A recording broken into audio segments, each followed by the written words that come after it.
A reading from the Internet of Money by Andreas Antonopoulos.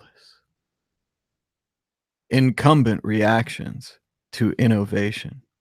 When established, entrenched industries first see a new disruptive technology, they ignore it because it can't possibly pose a threat. From the benefits of incumbency, from the high perch of an established monopolistic business, these threats look like children playing around. To JP Morgan Chase, Bitcoin is like a lemonade stand trying to take on Walmart. If the technology continues to exist, then they go into the next phase where they start mocking the technology. They suddenly see it everywhere and they start making jokes about it. So, just like with the automobile, knees with a spanner. Just like with the automobile, the first people who bought cars were mocked. They were shown always on their knees with a spanner trying to fix their machine that had broken down again. That was the image of an automobile owner for the first years. When they mock it, Bitcoin continues to grow and improve. After a while, you see a change. At first, some of the incumbents in the industry say, hey, maybe we need to experiment with this. Maybe we need to start looking at this. Then there's a stampede because suddenly they realize this is going to change our industry forever. By that time, it's too late. By that time, they're Kodak, going from number one in the world to, within 3 years, losing a $12 billion industry right out from under their feet to a company they had never heard of before. A company that didn't even make cameras. Do you know who destroyed Kodak? A little Finnish company they'd never heard of called Nokia. A company that didn't even make cameras until they did. Within 3 years, they'd made 500 million cameras and destroyed Kodak. Tower Records dominated the music industry. Within 4 years, they disappeared. Why? Because MP3s gave people choice. IBM used to be the most unshakable company in computers. They guaranteed quality. In fact, buying anything other than IBM was a sure sign that you were a loser. Then Linux happened. Linux shook IBM to the core because it subverted the very basic idea that in order to deliver quality engineering, in order to deliver the best possible computers for the serious work of banking, engineering, and government operations, you needed IBM. You needed a closed, controlled, carefully organized system built by serious PhD engineers.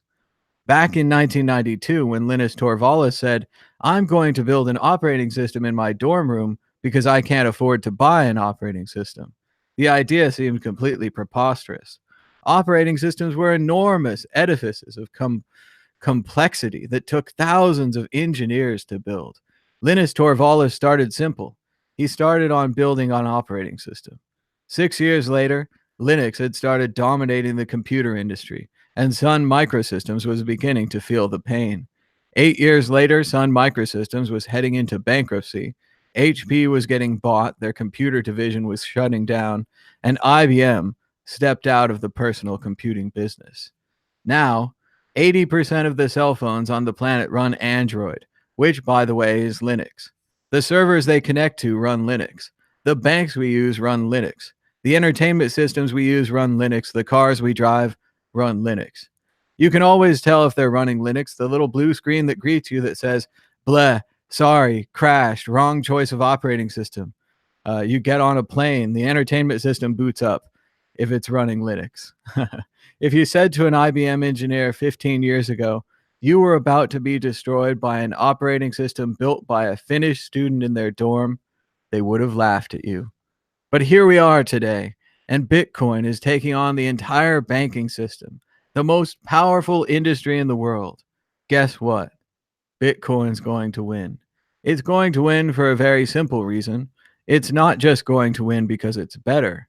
It's not just going to win because the banking system is run by gangsters, crooks, and some of the most immoral, empty suits in this world. It's not just going to win because the banking system spent the last 50 years delivering just two consumer innovations, ATMs and credit cards, and then spent the rest of the time trying to figure out how to fleece you. It's going to win because it's open. In a world of tinkerers, of entrepreneurs, of experimenters, of makers, open wins. The reason it wins is because it allows innovation to flourish at the edges. A great reading from Andreas Antonopoulos from the book The Internet of Money. But let's get started on today's Bitcoin Talk Show. Be sure to give us a thumbs up and a share. That really helps new people find the show.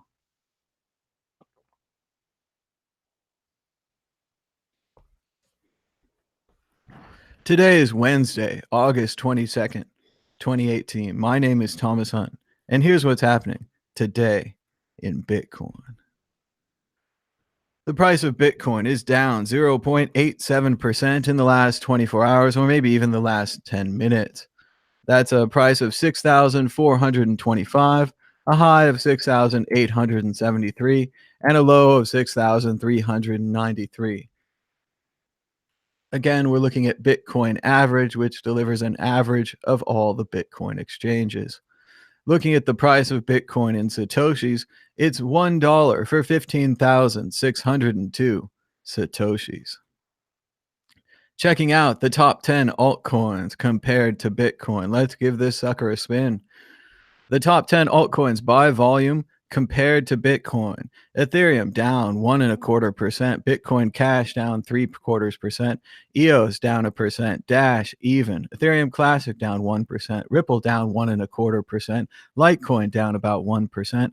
Ontology down 4.25%. And Qtum rounding out the top 10 down 3.75%. What the hell is ontology? I've never heard that. Ontology is a fancy word that means something, and I'm sure they have a white paper and a website, and you can buy it, and it'll do something that a database might do for you. But we'll see. I'm sure they'll tell us. Isn't that fantastic? I really want to have some. At one point, Ontology went up 50% against Bitcoin. It did that just to make everyone think, oh, I wish I had that. Oh, if I only knew about that thing. But no, I didn't. Ontology. We're also joined by Max Hilbrand, live from Germany. How's it going, Max? What's up, guys? Just got back from work, and now I'm gonna get some real work done. Talking to you. I'm looking forward to your calls. I'm looking forward to answering your questions in the chat. So be active, and let's get some stuff done. All right, here we go. We're going to check out the top decentralized applications. Whoa, we've had a big change in decentralized applications. FOMO 3D, the gambling website, has gone up 1,151% in daily active users, up to 5,446%. They must have heard me making fun of the distributed applications, saying that they had less than 5,000 users in total. They now definitely have more than 5,000 users.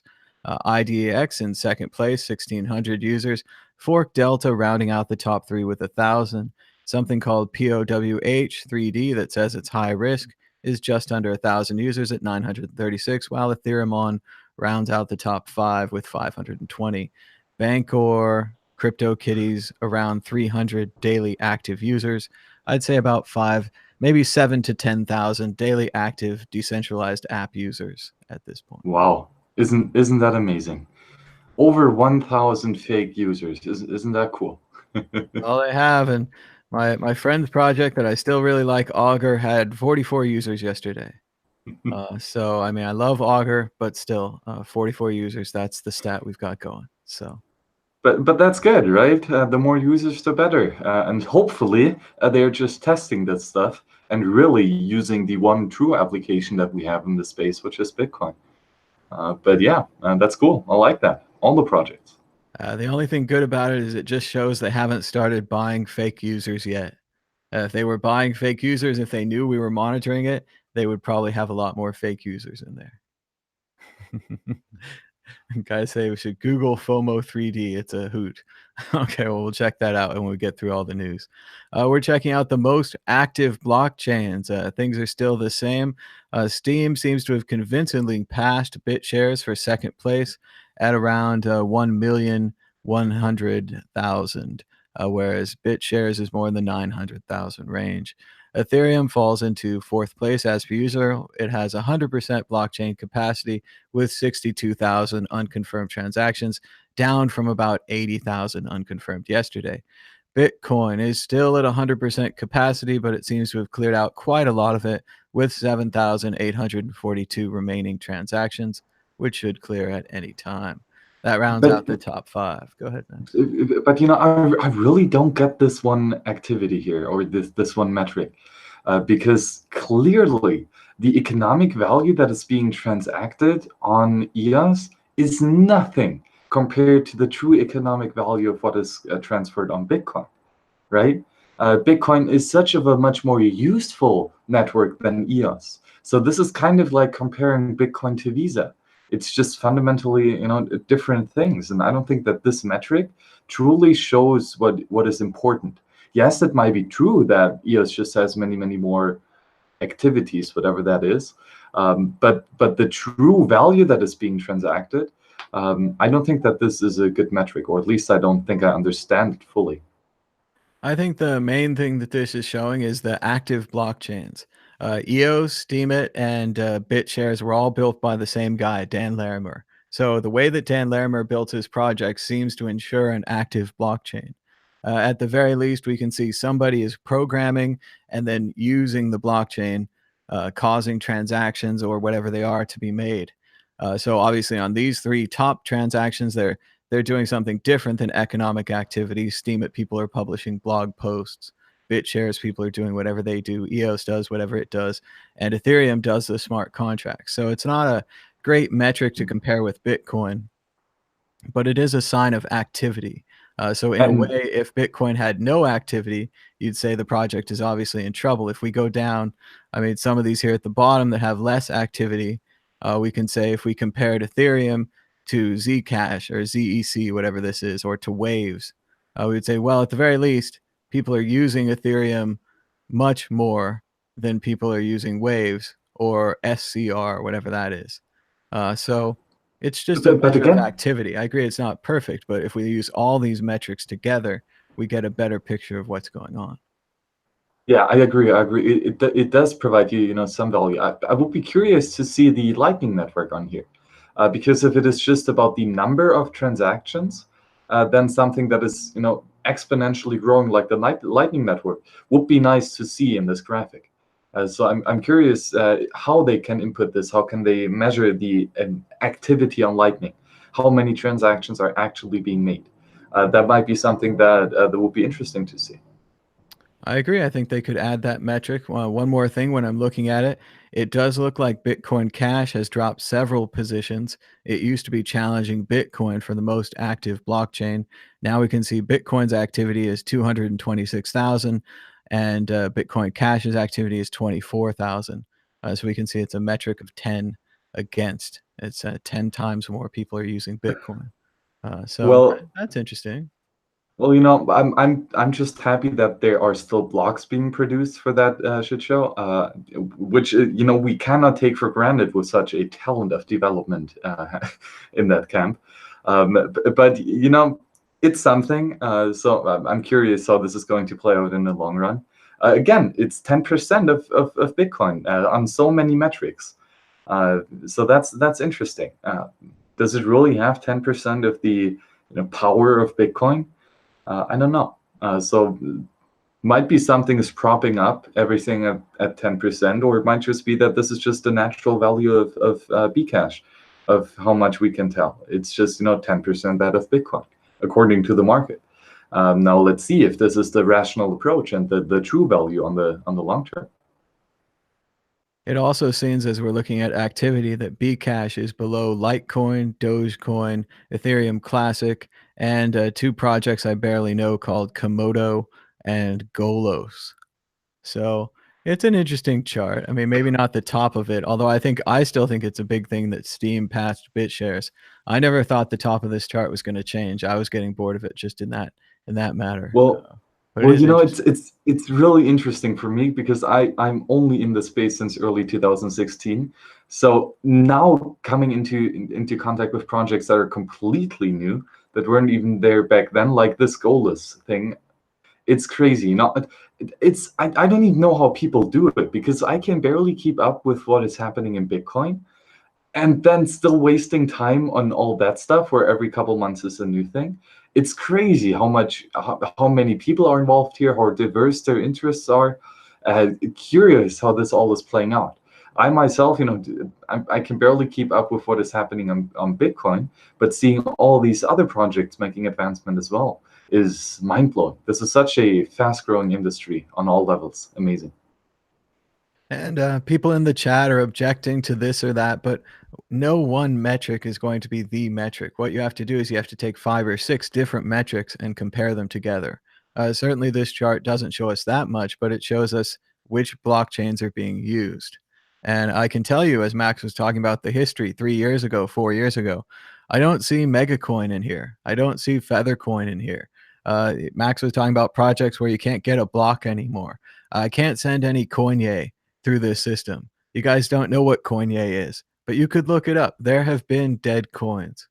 So all we can say right now, these coins, not dead today. Something's happening. Maybe it's all AWS. Maybe they're buying fake servers. I don't know. But they're paying their fake server bills, which is important. Pay your bills. Huge crisis over here if you don't pay your bills. But as always, you can support the World Crypto Network by donating Bitcoin or any of the crazy altcoins to the QR codes on your screen right now. We've also got the Patreon campaign at patreon.com/WCN, the Patreon campaign at patreon.com/madbitcoins. But no one really donates any money when the price of Bitcoin is down. Everyone ignores all fundraisers. So we also have our $1 million fundraiser where we're trying to spread the word about Bitcoin. And we'll even throw up here's Max's fundraiser to try to get a Purism laptop. Ooh, he's doing very well.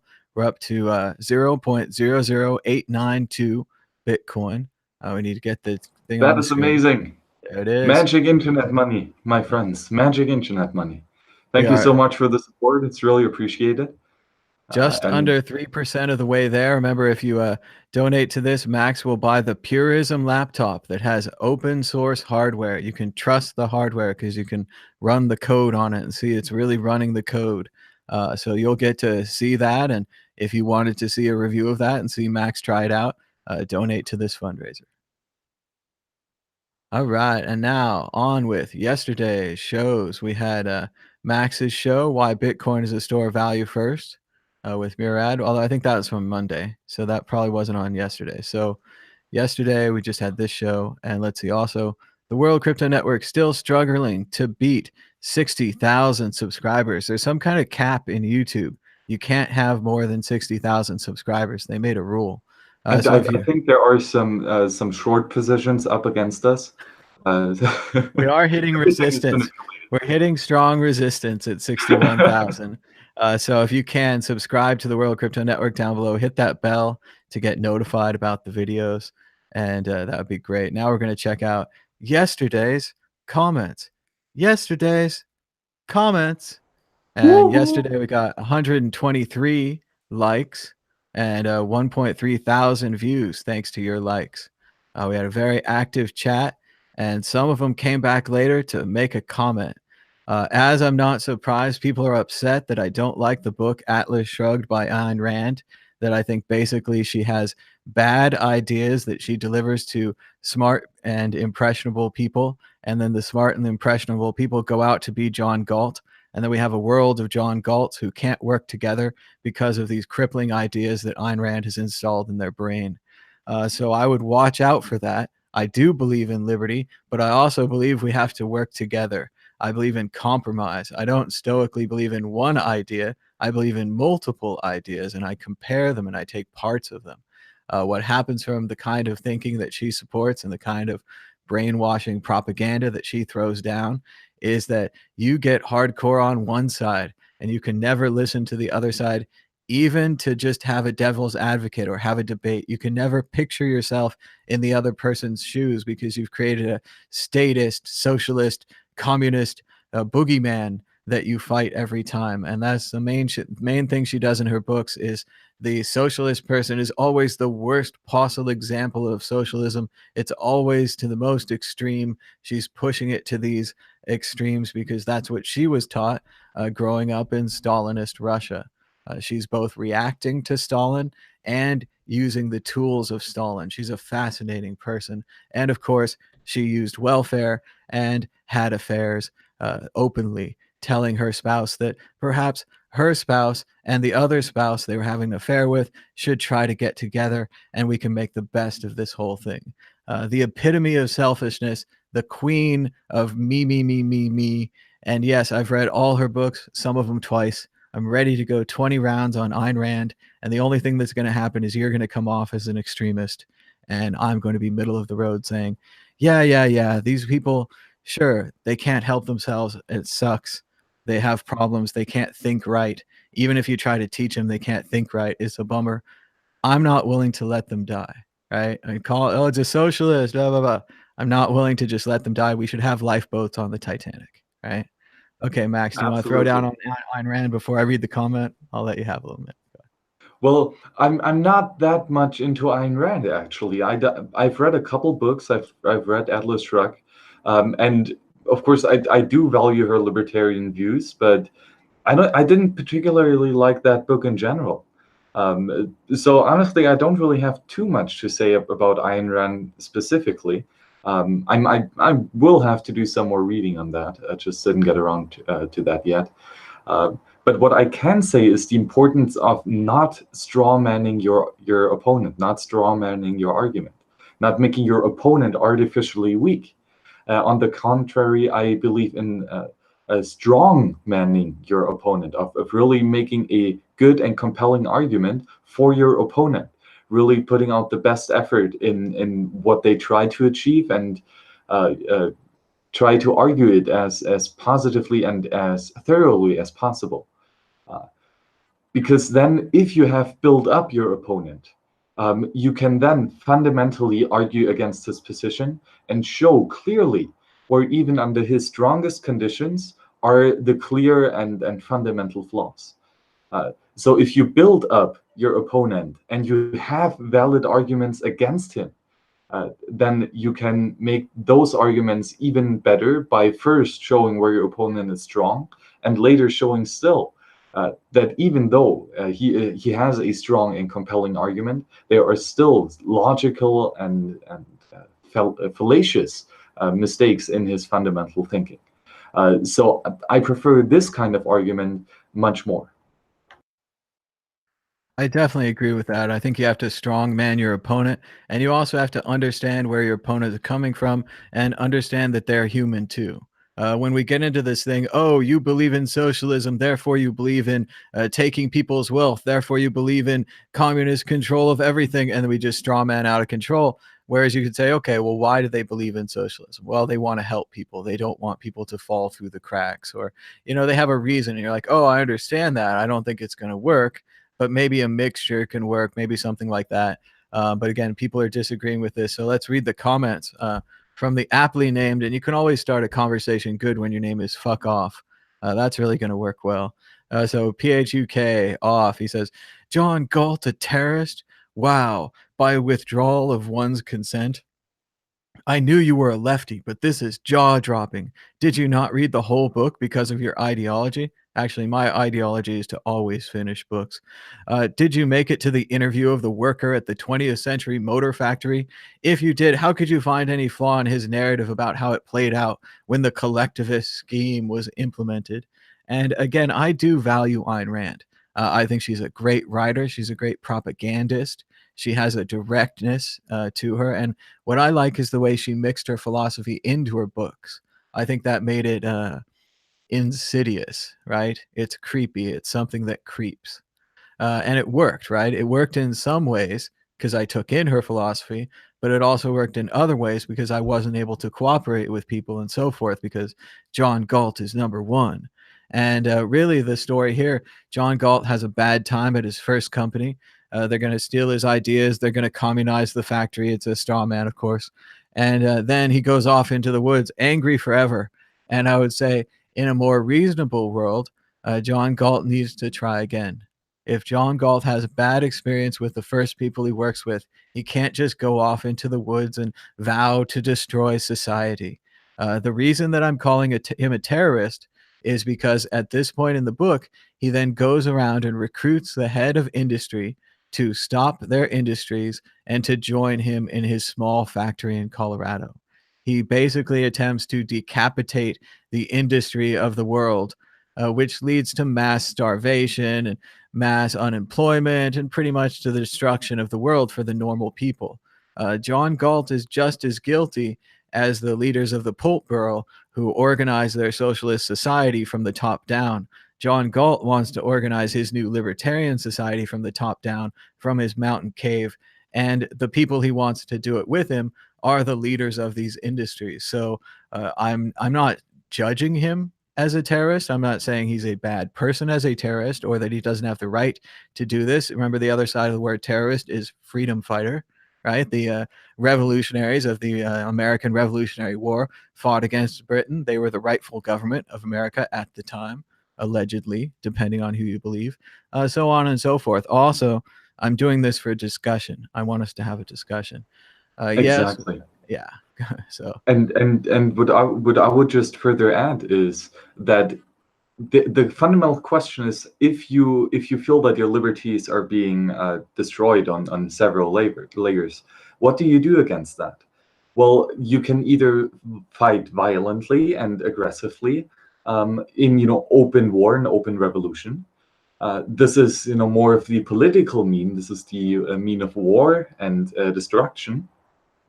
Or you could choose more of the, let's say, peaceful route of simply walking away, the agorist way, let's say, a peaceful libertarian way, where you do not destroy the culture that you dislike, but you rather build a new culture that is fundamentally so much better that it will simply outcompete. It will simply outgrow, outvalue the exactly. old. And Outcompete is the key. And just another thing from the book on the way that these executives left is they left without responsibility. They were running their corporations, and perhaps their corporations were misshapen so that they were so important the corporation couldn't even run without them. But still, they have a responsibility to their business, to their industries, such as railroads or steel production, one that endangers or helps people's lives. If it fails, if it fails, it would be a problem. They could have left in a more responsible manner, but John Galt disappears them like a magic show, and no one ever judges this in the book. In the book, you're like, oh, it's a magical John Galt thing, and it's like, no, he's, if you look at it another way, and maybe this is an interesting area for exploration. John Galt is destroying their world. He's absolutely wrecking their world. So well, again, that's the question. Do you want to make this transition as peaceful or as aggressive, as harsh as possible? And what he is doing here is making it harsh, yes. And those entrepreneurs, they have responsibilities and they do have obligations, and obligations that they voluntarily agree to. They have long-term contracts, like the employment contracts, like maybe some supply contracts, or they already have some new machines in order right now that they are producing. And if they simply stop doing that, they do, violate this contract, which is even in the libertarian view fundamentally wrong. So if you want to leave the system, leave on a clean slate. Don't leave anything left open, and don't leave any debt, for example. Pay off everything in the old system. Make sure that all these contracts are finished and legally determined, and then you can leave. But don't leave with unfinished business. absolutely, Max. The contract is at the core of our society. Man being at his word. You make a deal, you stick with it. So I would say that's part of the thing they're breaking there. They're breaking the social contract. But again, we agree to disagree, and it's great to have a discussion about this. Dan has some ideas for the show. He's got good ideas, but it's just so hard to do. Yes, I could cut the news off from the rest of the show. I could download it. I could edit it. I could re-upload it. I could name it. I could tweet about it. Again, that's at least 5 steps. That's going to take me half an hour or 15 minutes. I'm just doing it every day. So basically, the show format is 2 or 3 shows together right now because it's easier to produce that. So yes, what I'd say is what we need is people to timestamp the show. If you want to timestamp when the call-in section begins, That's a really useful timestamp. If you want a timestamp when the news section begins, or if you want a timestamp when the John Galt Ayn Rand section begins, and maybe even when it ends, because people might want to just skip that. I think that's more useful than trying for me to cut it up into parts. Right It's now, the goal is 2 hours a day, and if we can keep that up, and if we can get the call-ins and everything going, then the show will grow, and then maybe we can hire somebody to edit and to cut it up into parts. And then, we could definitely do what you're saying. And Dan's got some good ideas here. And he took the time to tell us, and I appreciate that. But it's just hard because it's only me doing it. So that's it. and that's where you, the people, can come in and support. It doesn't have to be donations, or physical money, digital money, real money that you have to donate. You can donate your time if you want to support this show. And maybe you see it as a research experiment. There is a archive of hours upon hours, several days, weeks, months worth of content on this channel, hidden in the archives. It's a huge library. If you want to do a research project on any topic in Bitcoin, if you take on the Mad Bitcoin channel as well, you have everything that happened well documented and archived out of the viewpoint of all these supporters that the WCN had over these years. So a bunch of Andreas content, right? A bunch of Blake Anderson, a bunch of course, Matt Bitcoin, right? The Vortex. There are many people there that just made great content for a long time. And you can go back there and maybe see where cool parts are, edit that. Might just be simple cutout of a 5-minute section, 10 section, 2-hour section, doesn't matter. Throw some effects on there, do whatever you like, and upload it. Why not? If you have the time, if you want to do the research, see it as a research experiment, but still contribute to the channel and share with what you have learned and what you find valuable, so that other people can find that as well. So if you do that, if you want to do that, contact us on any of the channels. Probably Twitter is the best. And just do it. You don't have to ask for permission. Go to YouTube, download the video. If you want to have it in high quality, maybe reach out to us. Maybe, I don't know, we can share it some other way. But just download it from YouTube. That's quality is good enough.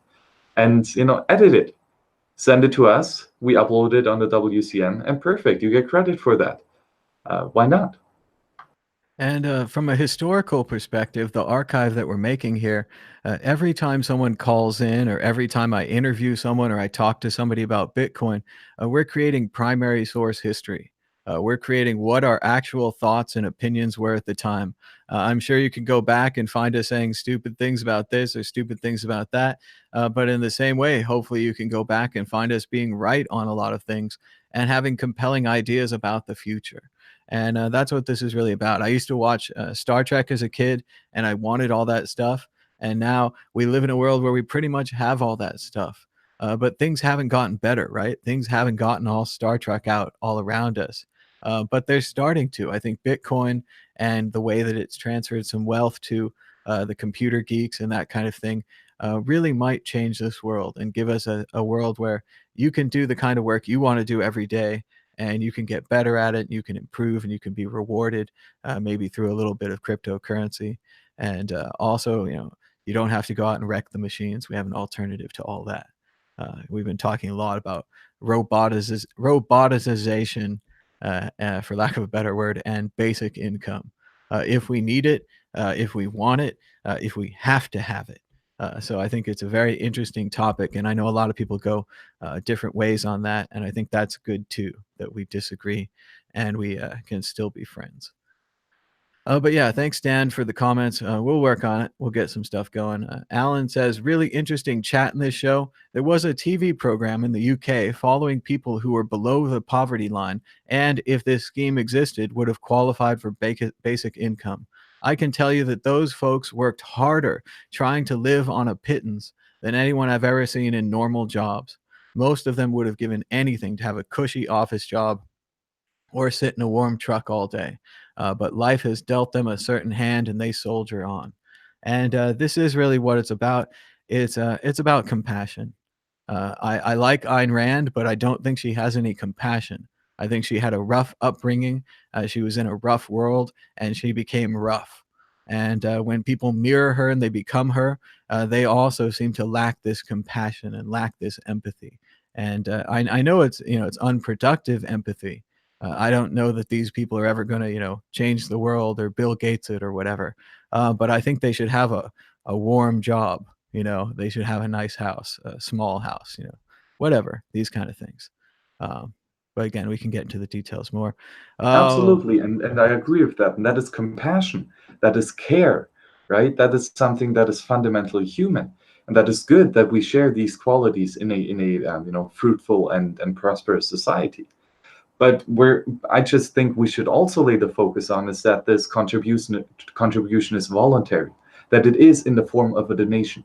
Just like we are asking you for a donation of your likes, of your, of the shares, of telling people about the show, of maybe donating a few satoshis, maybe donating your time in editing one of these videos.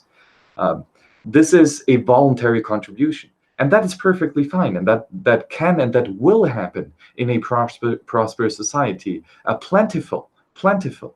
But where I just think that we have to draw the line is if people are forced to make this payment, because then it's no longer peaceful and beautiful. Then it is an act of coercion, which of course increases suffering. And I'm sure that we can have a bunch of donations on a peaceful and voluntary basis. I'm glad you agree, Max. I thought for sure for a second there that you were going to tell people you were an android. It's a perfectly normal human thing. As an android, I understand this. No, not yet, not yet. All right.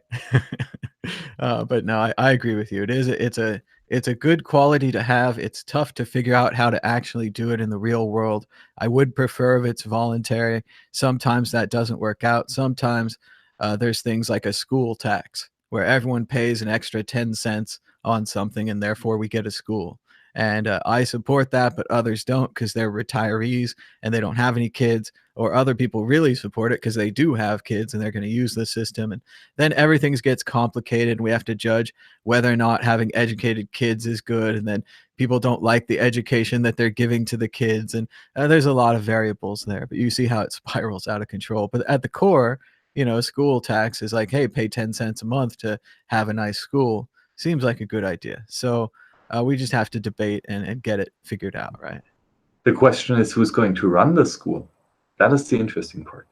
Well, obviously me. I'm the only one that I can trust, so me should be in charge.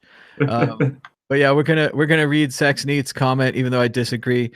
He or she says what Giuliani meant was that in a court, truth doesn't matter, and this is fair. A courtroom is a stage where two opposing forces attempt to emotionally manipulate a jury. Also very fair. In the end, one would hope that truth prevails, but as any lawyer knows, that's hardly ever the case. And Sex Neat is much more well spoken than Giuliani here. he comes off very well.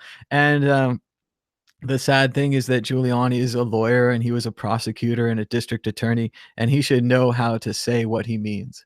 And what he actually said, we can't just judge by what he meant. We have to judge by what he said. He said, truth isn't truth. He specifically has reduced the entire case in his mind to a he said, she said situation, which is unfortunate because his client has already spread a different story on actual video. Comey says that he met with Mr. Trump privately. Mr. Trump said something along the lines of, you should go easy, or Mike Flynn is a nice guy, something in the mob speak of, hey, leave my buddy alone. And of course, Comey, who's used to prosecuting mobsters, went right down to his office immediately and began taking notes on the conversation, filed his notes, and sent them to several of his friends in the agency and people he worked with, because that's what you do when you have a scary conversation like that, is you write it down and you protect yourself. The president, on the other hand, went out and said in public several times in several interviews that he did say this and that he did ask him to be nice to his friend Mike Flynn and that he saw nothing wrong with it. And certainly maybe in the world of Manhattan real estate, that's fine and it happens all the time. But unfortunately, this is the world of the president of the United States. What Giuliani then said in his later speech is he said, oh, the president never said that. But like I said, the president's already said what he said on TV. So now he's changed his story. So Giuliani's version of the truth is getting weaker and weaker in a courtroom or in public or anywhere where the truth is sold. So this is why he goes on TV and says truth is not truth. He's trying to undermine the judicial system. He's not debating inside of the courtroom anymore. He's debating outside of the courtroom. His tactics are equal to a, kind of a person outside of society who doesn't agree with society, who's trying to kind of throw bombs at the existing society. So you guys can disagree, but truth is still truth. And it's terrifying when people say truth is not truth on TV for any reason. Go ahead, Max, your comments. Absolutely. Truth is that which was or which is. And, that is something that we can, prove, actually. And there can only be one truth. And of course, on the matters of importance. And that is the fundamental job of a court, of a good court, to find out this truth.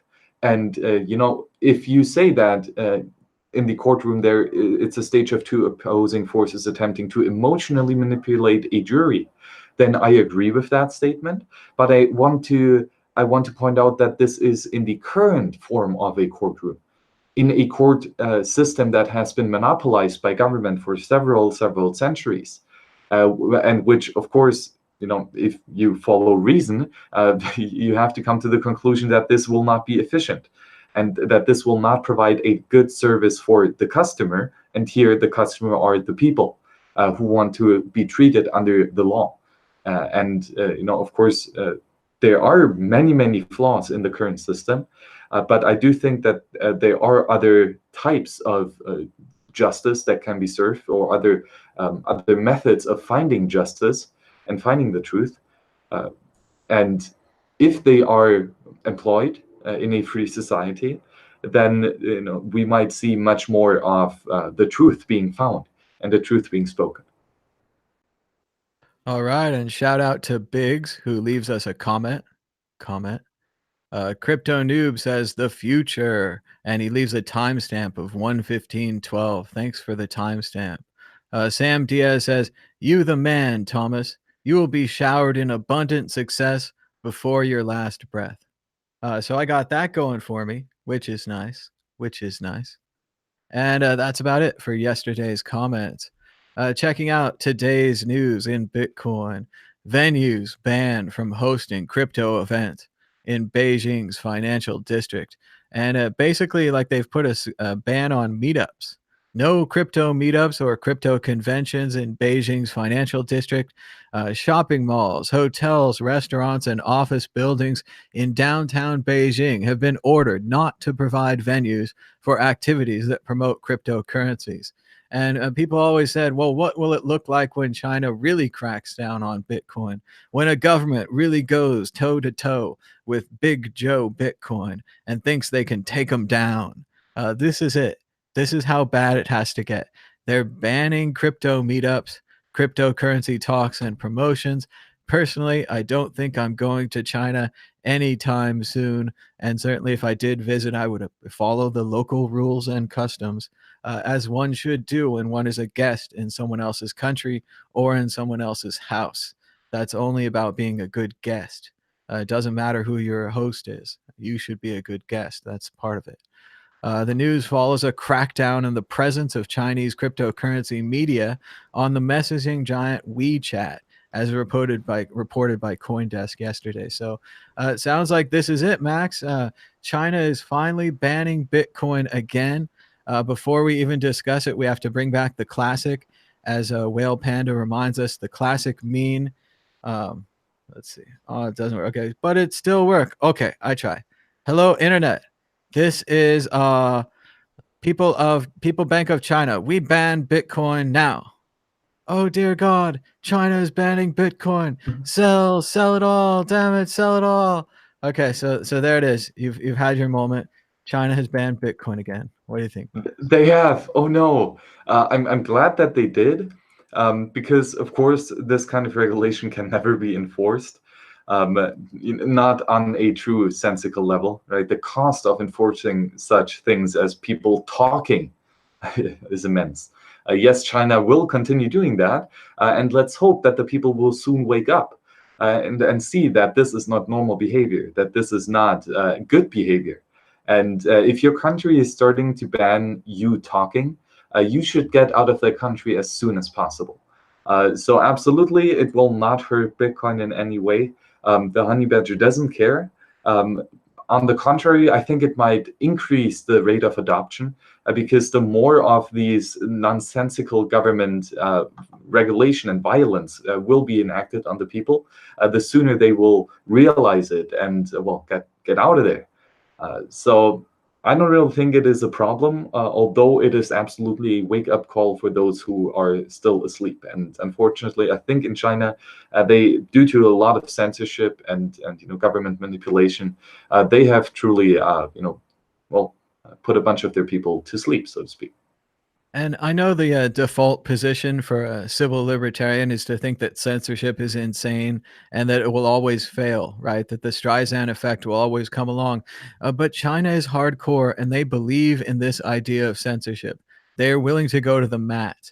I don't know if you guys remember Tiananmen Square, but if you're in China, you probably don't, because in China, they don't talk about Tiananmen Square. They showed pictures to some kids in China, teenagers afterwards, years later, and they had no idea what the image meant.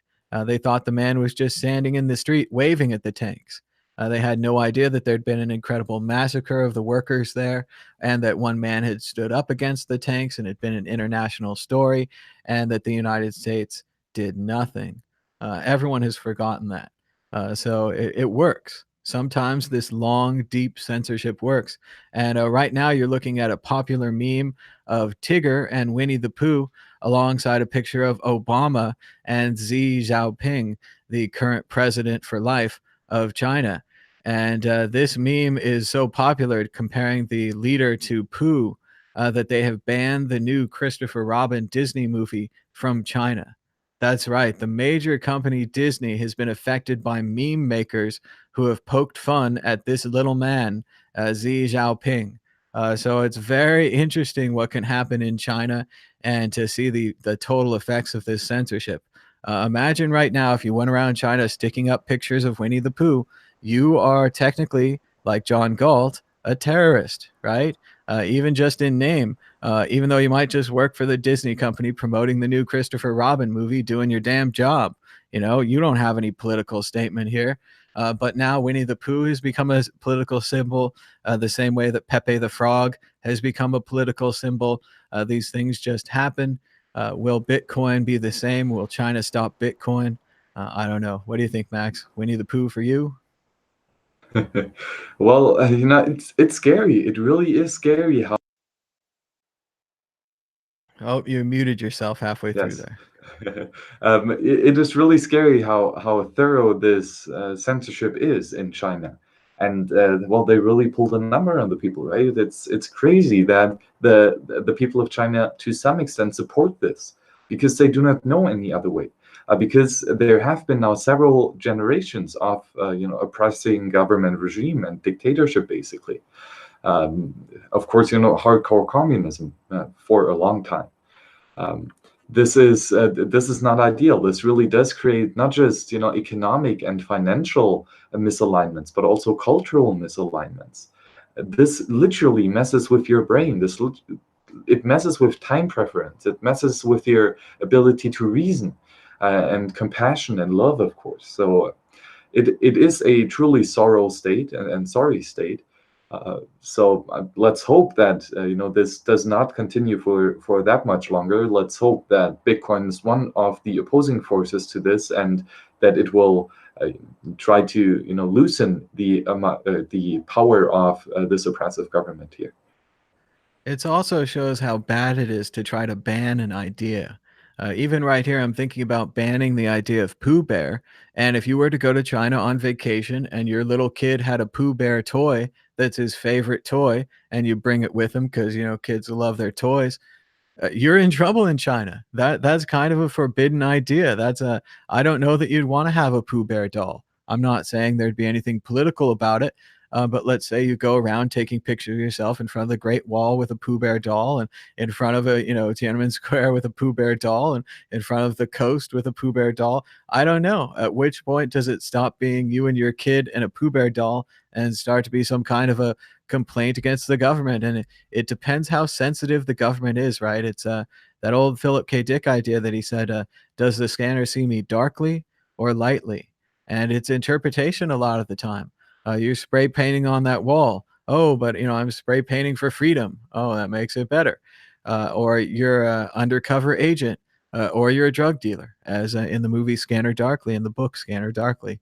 He was both things, right? Which one does the computer judge him for?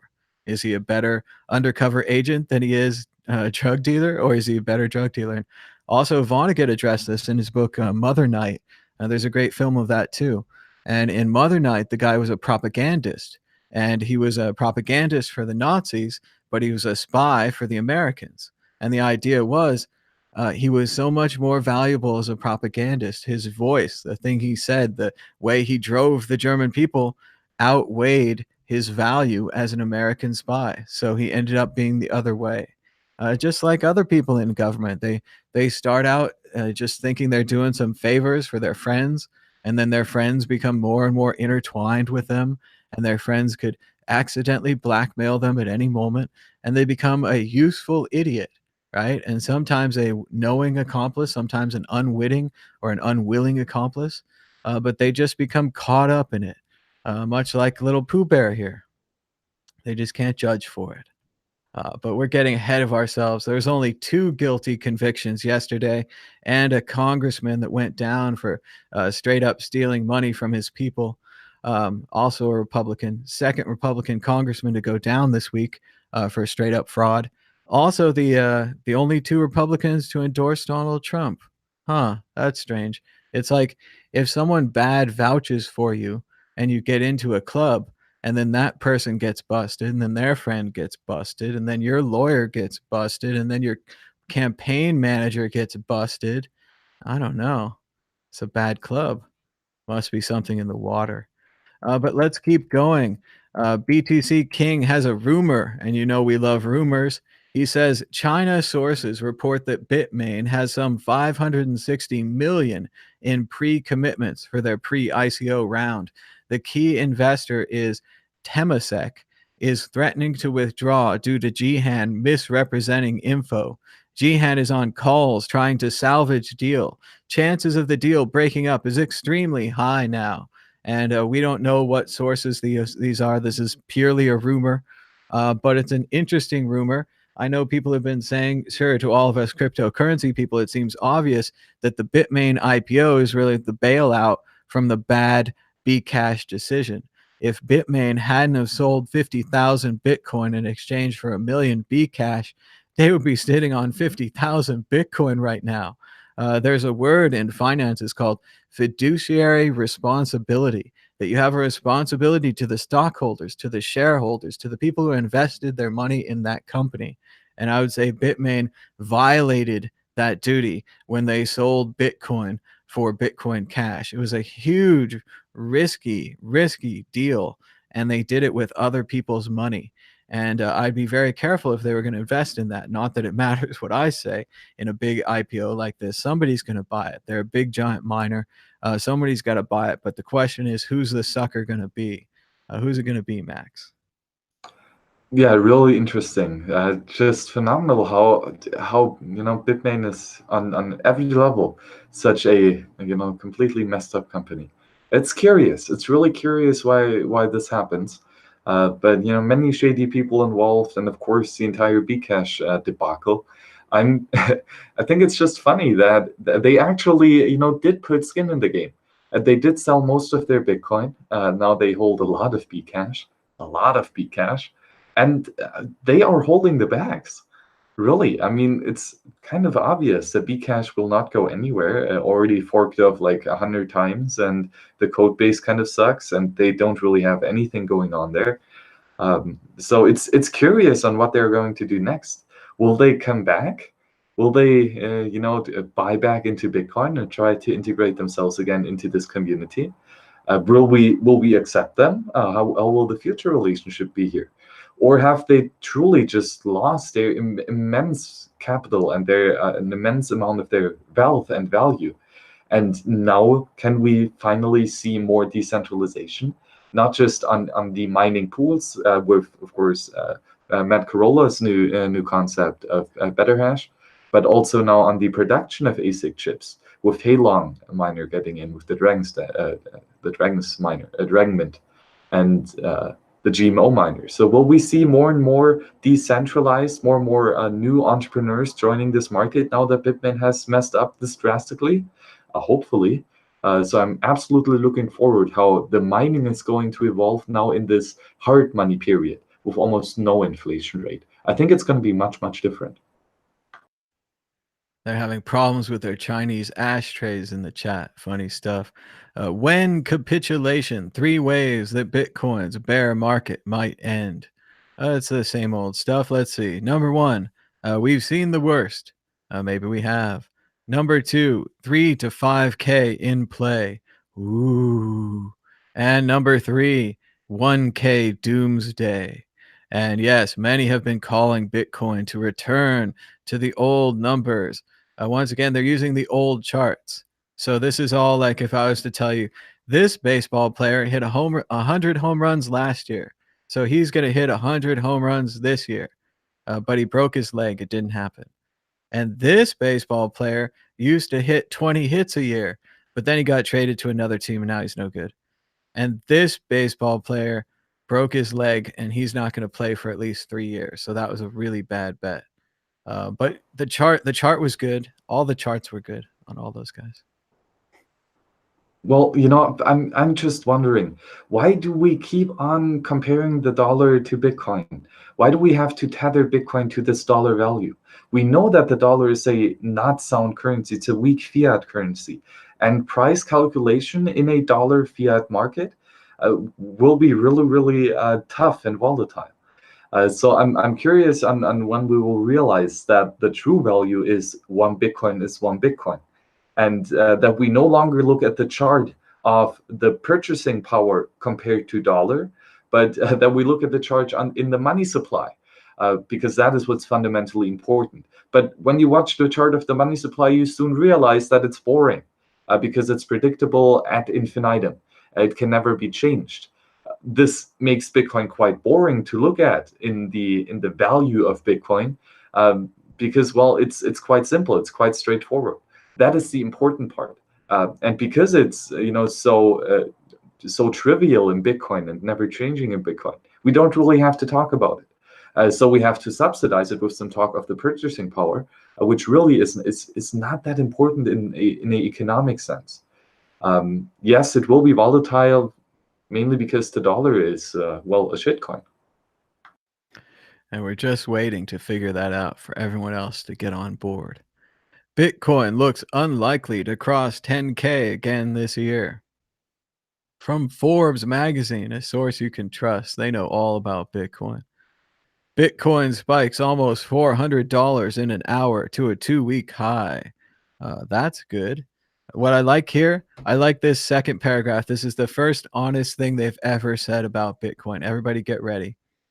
The reason for the sudden jump in the virtual currency value was not immediately clear. I got to screenshot this. We got to save this. This is the kind of thing you save for later. Wow, that is hilarious. That There we go. yeah, I guess they would have to say that about pretty much everything that they publish. CNBC, come on. It's not a good article if it doesn't tell you why it happens. Remember, everyone right now is out there, oh, somebody knows what's going on in Bitcoin. If I could only find that one person, that'll give me the truth. And here it is. CNBC gave it a shot. Shout out to this at Ryan_Brown_ with an E on his name. Remember, underscore is the hardest key to type on the character on the keyboard. You need a shift, and it's in the upper right-hand corner. It's way out there. Hardest key to type. You could just use a dash. Remember, you could just use a dash. Let's keep going. One chart that shows why Bitcoin won't replace gold anytime soon. And it's a picture of the Queen. Does that turn you guys on? Does that drive you nuts? Is the queen and gold? It looks like she's touring her vault. I saw something on Twitter recently. My friend Rhett Creighton was joking. We were saying, "Hey, maybe we've been going about this all wrong. Stop auditing the Fed. End the audit of the Fed. The Fed hasn't been audited since 1955, and I am completely fine with this. I think that we should stop auditing the Fed today." 1955. That's too soon. It's too soon. It's too soon. Don't open it up. Is Bitcoin digital gold? Let's see. I want to see the chart. No. Scarcity of supply. Oh, Bitcoin's on here. Oh, Ether's on there. Ooh. I don't know about this chart anymore. Let's see if we can get it bigger. Oh, that's so big. Okay, so it's got liquidity, functional purpose. I feel like this is Jeopardy. Scarcity of supply, future demand capacity, potpourri, permanence. All right. So May I just point out that at U.S. Treasuries and scarcity of supply, they have a yellow, which is optimistic. Oh, that's what you go to first. I thought first you would just celebrate that gold is all green here. We never should have went off gold. Come on, this chart's a libertarian gold bug wet dream. But you're Well, I love scarcity. gold. It's amazing, but it's not digital. So functional purpose of gold in the digital age is actually quite low. Especially, oh no, permanence is quite good also. Yeah, functional purpose. Yeah, functional purpose. That's where they're wrong on that. So let's see. Let's just go through one at a time. Okay, so U.S. Treasury is very liquid, kind of functional, kind of scarce, probably some good demand, kind of some permanence. They say real estate is not really. liquid. Do you really think that the people will continue handing out money to the U.S. state? Are you serious? What's bad about gold? It says in the chat. Well, I'll tell you. I saw a Jeffrey Tucker speech, and he was right on. He said, "Gold is heavy and it takes up space." So there you go. That's what's wrong with gold compared to Bitcoin. That's devastating. So they also compare real estate. They say it has low liquidity. It's hard to sell. Reserve currency, industrial commodities, questionable future demand and permanence. Same thing for agricultural commodities. They go bad. Other government debt. Oh, I certainly wouldn't buy other government debt, but treasury debt, that's good. Other debt, not good. Absolutely. So here's what they really mean. Max, here you go. You got your red for scarcity supply. Other Well, government debt there it might should be be more of. black. It should be black. It should be negative. There should be a Black. black hole. It is great the way they have other government debt. If you really read the chart, you're like, oh, what do you really think? Oh, well, we really think that it's not scarce. And the future demand certainty is changed for other government debt. So that's what they really think. So I'm Well, glad we what read is the that? chart. Who Yeah. made that? Who made that chart? Honestly, that is so incredibly random. Well, this was a Business Insider. This is a Business Come Insider on, is chart. that So realism? from Really? Morningstar Equity Research. So Morningstar, that's another name for a weapon. It's also another name for Satan. Oh, that's good. Okay, so we also have non-reserve currency. That must be the dollars that I have. They're not very functional. That's strange. And then Bitcoin, they say, is not liquid. That's not true. It's easy to sell. They say it's not functional. It's actually really easy to use. It's on your phone. Have you Scarcity of supply. Okay, so they say I'm confused on that. They say it's green. Is that good? Which categories are we judging by now? Because like for sound money, of course it's good. It's scarce. If it's inflationary, it's bad that it's scarce because you can't inflate it, right? Future demand certainty. Red is a little unfair. I think yellow. I really, I mean, if you want to really compare with one thing, yellow. And wait a minute, it's permanent. How can Bitcoin be permanent if its demand scarcity isn't good and it has bad functional purpose? Also, I'm surprised here. Let's look at this comparison. Ether has a yellow functional purpose. Also, I agree with this. Ether, scarcity of supply. They can always print more. That's what I've always said. People have been critical of me because I missed out on making $1 million easy on stupid Ether. But no, you can always print more. And yeah, I would say the future demand certainty of Ether is pretty darn red. So some of this chart I agree with, others I don't. What do you think, Max? Yeah, again, this chart is kindergarten. I mean, come on. There's a lot of interesting stuff to talk about here when comparing the money, but doing it in a three-color scale, and then just chosen arbitrarily. Well, again, and yeah, Ether's functionality purpose, yeah, it's money. So I think collective use and collective control of money is going to be quite interesting. That means multi-signatures are the fundamental building block of this new money. Of course, Bitcoin multi-sig has been amazing since day one. No issues there whatsoever, basically, and it has just continued to improve, and it will further continue improving. I mean, look at the Mistos wallet. That's amazing. Ether, well, their multi-sig wallet was so fundamentally flawed and broken that it lost them millions and millions worth in Ether. So if you cannot even get this basic contract right, how can you say that this is a functional platform? Unfortunately, hackable is not a category. Hackable, not listed. But I like the chart. I like the colors. I think it's cute, and it gave us something to talk about for like 10 minutes. Good job, chart. Thanks, Business Insider. Let's keep rolling. Altcoins see red, while Bitcoin shows dogged resilience. It's almost like one of these things is worth money, and the other one is speculative. Which one could it be? The moms who trade Bitcoin. Ooh, that's cool. A parenting group on Facebook where they trade Bitcoin. That's pretty cool. They're probably into the altcoins though. I want to see the moms who buy and hold Bitcoin and laugh at all the other moms who waste their time. Exactly. I want to see the women who use Bitcoin in every day, both as a store of value. Hodling Bitcoin is a very good use of Bitcoin, probably the best that you could do. But further, using it and as a transactional currency is just as fantastic.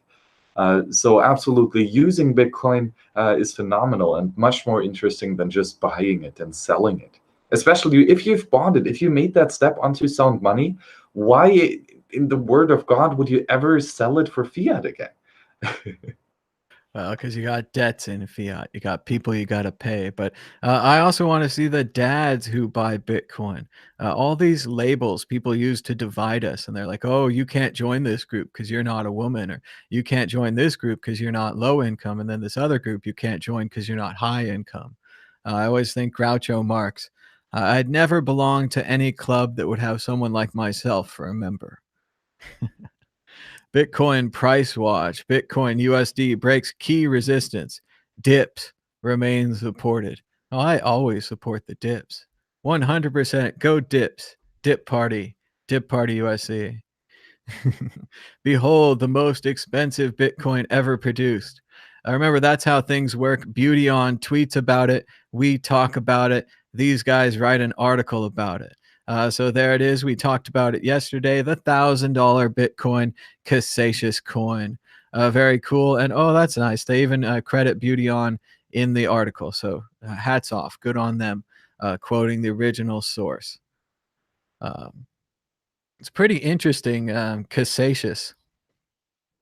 Not that I was the most early Bitcoiner. I wasn't really in the Cassacious times. He was starting to get cracked down on about the time I was getting into Bitcoin. So I certainly didn't get a chance to pick any of these up. But a friend of mine said he used to give them out as stocking stuffers, not the 1,000 Bitcoin one, but 1 Bitcoin, 5 Bitcoin, small ones, nothing. And he had to call up his family a few years later and say, "Hey, I remember those little coins I gave you at Christmas? You put it in a desk drawer somewhere. Oh, well, that's a $5,000 desk drawer, something like that. You got to go find that thing." It's kind of interesting, though, Max. What do you think? What has Cassacious done here? If we really look at the value of his work and we keep in mind that he did do some high value coins like this $1,000 Bitcoin coin. He also did the more traditional plastic Bitcoin coins where he put a little QR code, a sticker on the back where you could get your private key. Of course, at DEF CON 1 year, they figured out how to remove those with solvents and how to reattach them perfectly so that you could steal the money and then resell it. So there's a big resale market for these. Some of them sell for more than the price of the original Bitcoin that's on there. He's made Bitcoin into a collectible. Then he was famously shut down by the government as being a money transmitter. And he might have went on to sell the keys blank or something like that. But what do you think, Max? This is kind of everything in Bitcoin. If you can get away from it by 5 years, they become heroes, right? This is a heroic coin maker for sound money. Is it crazy, huh? Isn't that amazing? Private coinage. It's such a beautiful thing. Because honestly, you have reputation in this Bitcoin world, and of course here Cassatius here has as well. So if he produces a high quality gold coin with a secure holograph in it, if it truly is secure, right, that this will be tested and Relatively it was secure. proven here that it was not. But let's hope that he fixed it right after. I'm sure he did, and that really provides value, because that is a nice thing to have a pure gold coin that has the Bitcoin private key of 1,000 Bitcoin engraved. That's amazing. That is really nice. And you can do this in several different forms. I, for example, have a Rothbard silver coin and a Mises silver coin with those two faces on there, also private coinage. So absolutely, doing that, combining the two sound monies is amazing. That exponentiates its powers. That was interesting at the HCPP convention last year in Prague. They'd actually printed up some Ross Ulbricht coins, and they were selling them at quite a premium above the silver spot. I was not willing to pay that price, even though I thought it'd be a great collector item. And of course, I mentioned it on Twitter, and Ross Ulbricht's people are like, "Oh yeah, we've never heard of them. We've never heard about them." So, but maybe they're going to donate the money after the fact. I would give them the benefit of the doubt. I'm just saying they weren't directly connected to the project. But very interesting about Cassatius. Who would imagine that just an ordinary person would mint the world's most expensive coin? That's what keeps happening in Bitcoin. We have those two pizzas that are worth 10,000 Bitcoin, $8 million, $5 million. I don't know. It depends on the day. But still, good deal for two pizzas. And Papa John's, they're just chain pizzas. Nothing really good or anything. Tron's Justin Sun calls out Venezuela's president for linking Petro with Ethereum. Wow, there's a lot of buzzwords in this headline. I like the way they put the ticker symbols in. It's like, in case you didn't know, you're supposed to be trading on this news. Come on, suckers. Trade, you suckers. So anyway, Tron, the interesting top 10 altcoin that bought BitTorrent, or at least the company that's called BitTorrent. They didn't get Bram Cohen or anyone. They're saying, I've heard other reports that all the brains are leaving BitTorrent. No one wants to work there. They don't understand what's happening to them. But he's calling out the Venezuelan president for linking Petro with Ethereum. Now, Gaxcoin, that was great. Great ad, Amb, Crypto, whoever you are. This is great. But let's see what's going on. The newly pegged currency should have been linked with Tron and not Ethereum. Oh, that's a shocker. That was like the other day we had that message from the National Council on Pancakes from our friend George Carlin. And he said, and I quote, "Fuck waffles." Stunning report from the pancake people. So the co-founder was steadfast in his mission to promote Tron. I think that's what this whole article is about. If you really care about your people and want them to put Petro to actual use, at least build on some faster technology like Tron, not Ethereum. Fast is one of the worst selling points that you can try to use. Fast is just a measure of time or speed. It has nothing to do with security or safety or most well-tested code, most reviewed code, just the fastest. So that's a pretty weak argument. What do you think, Max? Can we get you the fastest altcoin? Come on, stop with that buzzwordy bullshit. It's horrible. Fast sound money doesn't exist.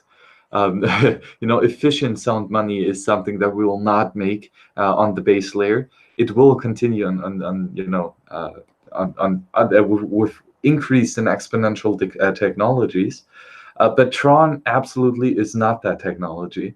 And if your founder of your decentralized token is going out and calls a dictator and tries to intermingle with him and tries to make business with a known murderer of hundreds of thousands of people.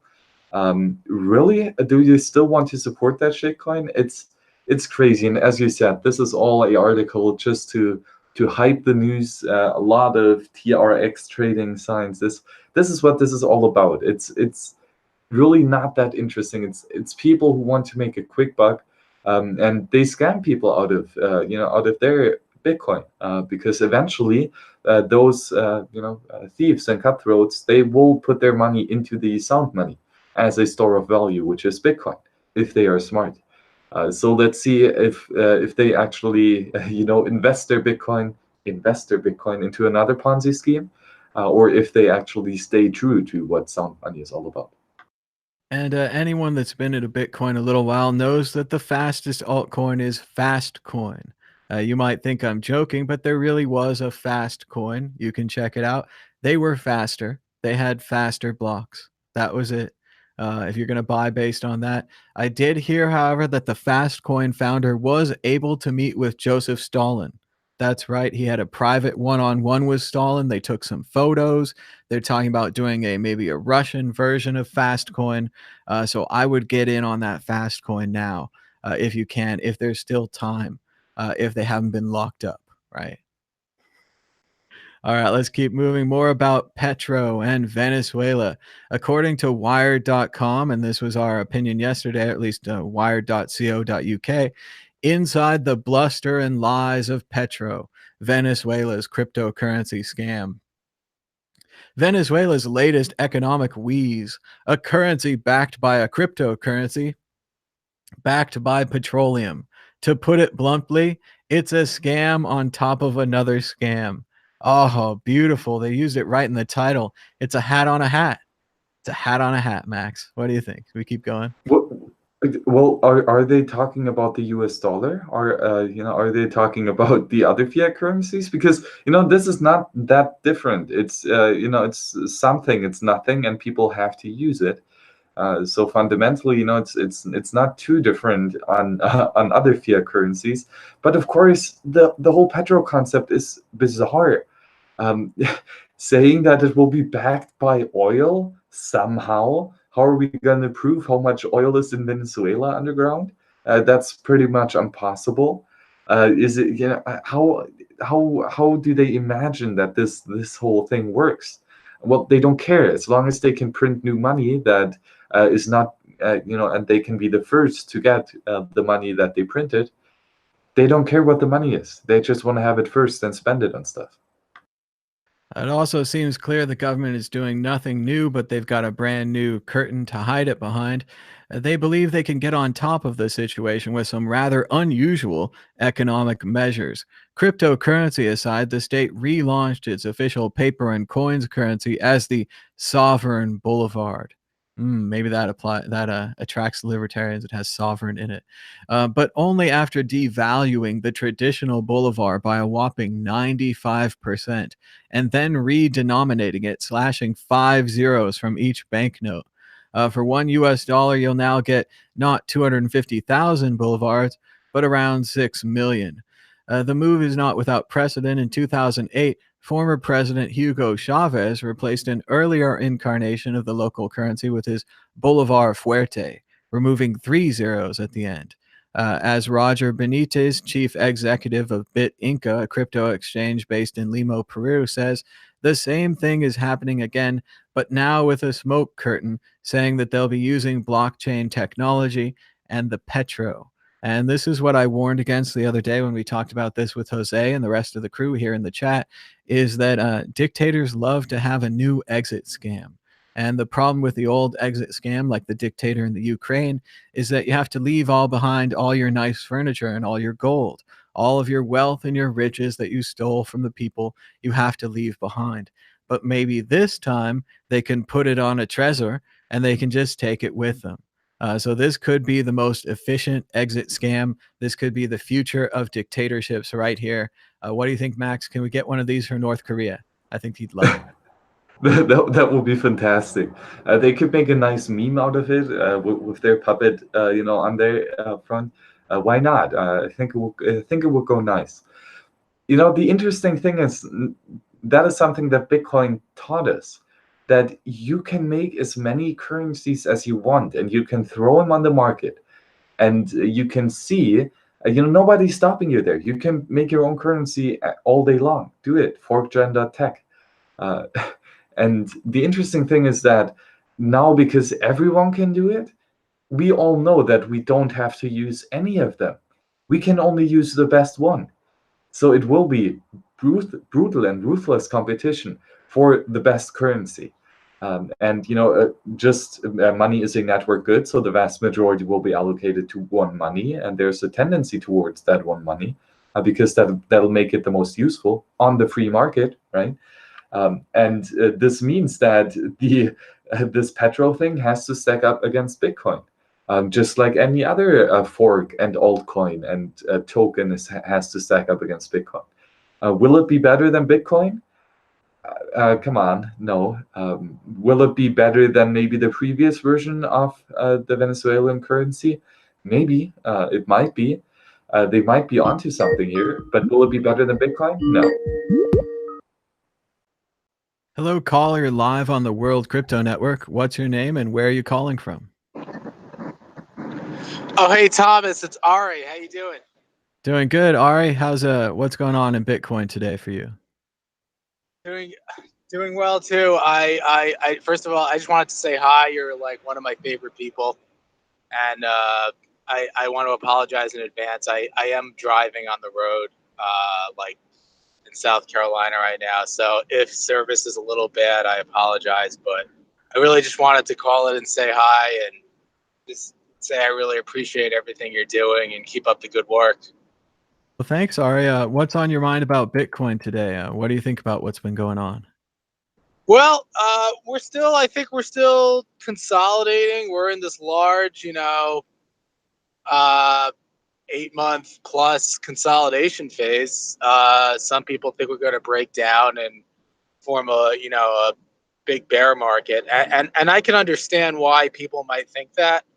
Um, there's this thing called recency bias where, things that happen, people, who remember recent events, they tend to put more weight on recent events as far as like as far as what they think the future holds, and they try to extrapolate what's going to happen in the future based on recent events. And so what I mean by that is, people who've lived through the long, brutal bear market of 2014 and 2015. I lived through about maybe 3/4 of that. But people who've lived through that whole thing, they will weight that experience heavily and try to extrapolate that, to the future now that we're in now and say, oh, we're going to have a long, brutal bear market because that's what happened previously, after a year plus after the previous halving. And I can understand why people think that. I can understand their thought process behind that. And they may even be right. I don't know. I'm not a prophet or anything. But I think if they're right, they're not right because the future predicts the past. If they're right, they just happen to be right because they lucked upon it, not because of this future predicting the past idea. I do think. I agree with you. I Yeah. agree with you. I'm not saying that they are going to be right. I'm saying that they might be right. They might be wrong. I don't know. We'll just have to see how it turns out. I don't know that it would be as long as that, but people also say that about the price going back up. A lot of people are very bullish and they're like, oh, we're going back to 20K, we're going back to 18K, all this kind of stuff. I hope we go back there. I believe in Bitcoin. I think it's great, but I don't know how long this is going to take. Maybe Bitcoin takes 5 years to become fully adopted everywhere. Maybe it takes 10 years. Maybe it takes 20 or 30 years, right? You see how each delineation of time changes our chart. When I first got in at the end of 2014, beginning of 2015, I this was a 10-year thing for me. So if we drop, down to 5,000, maybe even down to 3,000, I'm just going to buy more.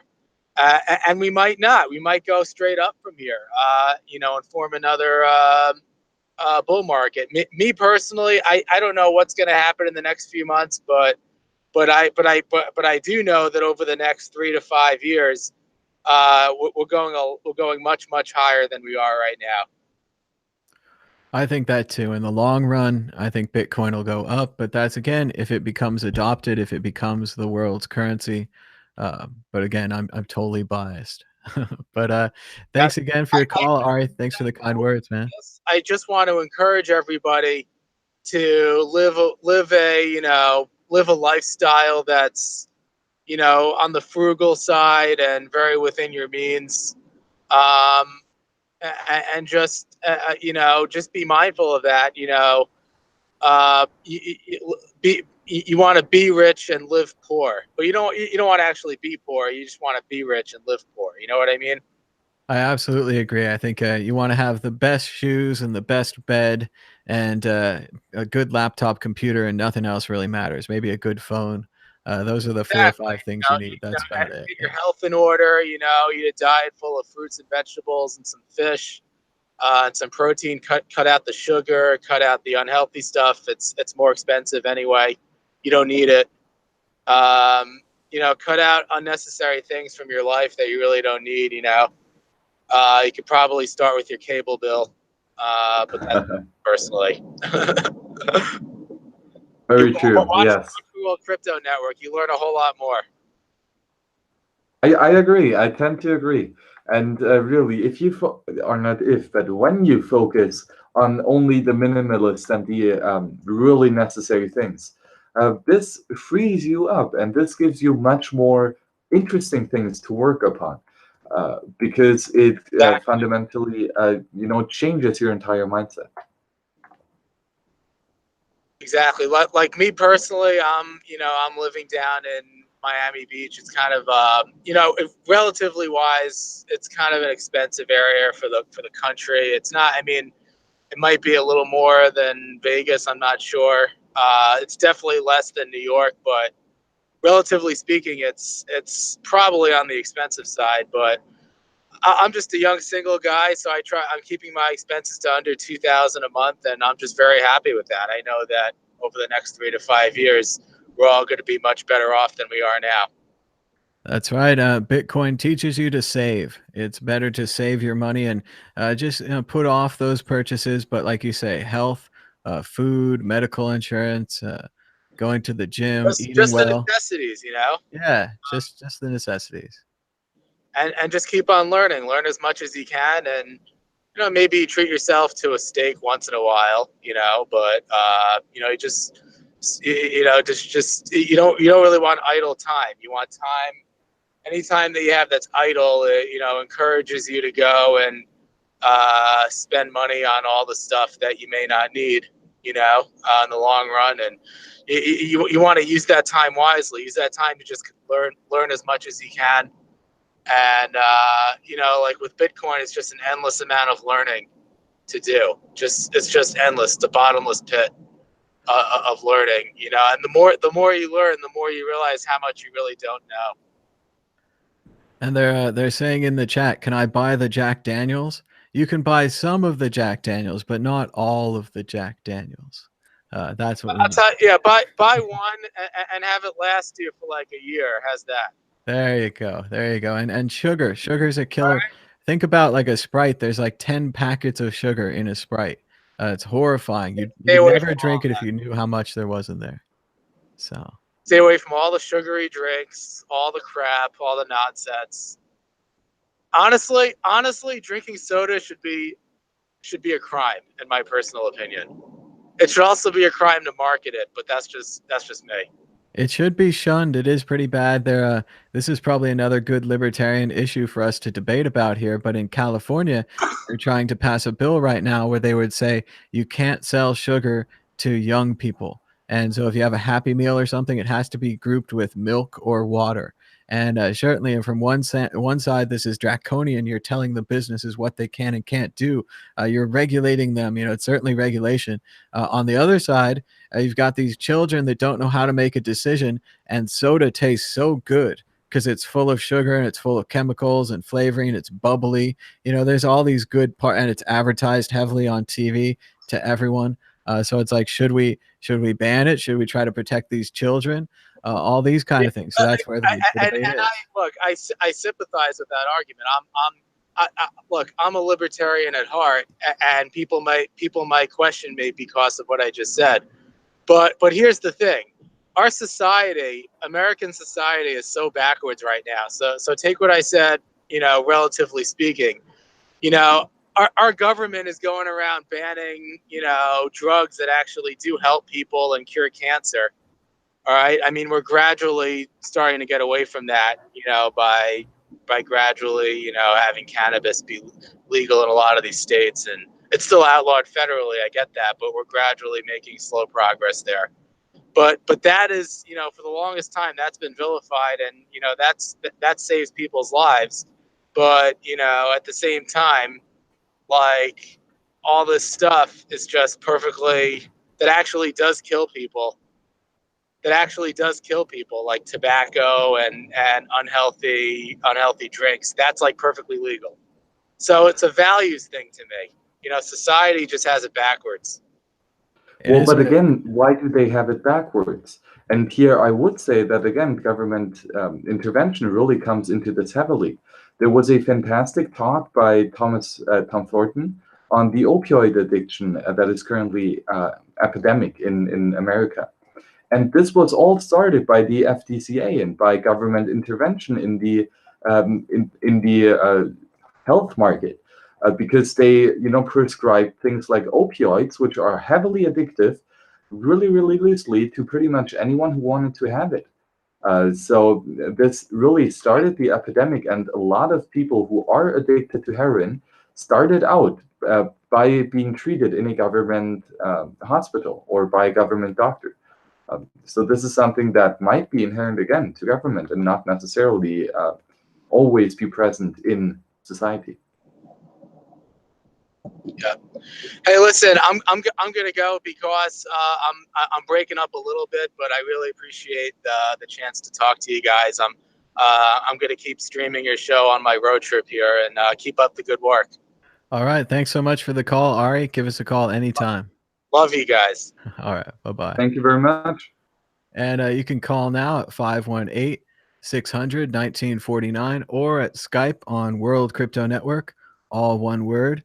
Or we'll just go back to doing the news. We had a couple of articles left if you guys want to hear them. Crypto trading firm rents world's priciest offices, paper said. And that's BitMEX has rented a Hong Kong skyscraper. This is the Hayes trading platform in 2014, or he founded it in 2014 by being laid off, and now he's renting presumably a floor or maybe several floors. Here it is, the 45th floor of the Cheng Kong Center. Very cool. The skyscraper is home to Goldman Sachs, Barclays Bank, Bank of America Corporation, Bloomberg LP, and billionaire Li Ka-shing's empire. So what do you think, Max? Have we hit the big time? Is this a good thing or is this a bad thing? I do really like the interesting combination of fiat money and skyscrapers.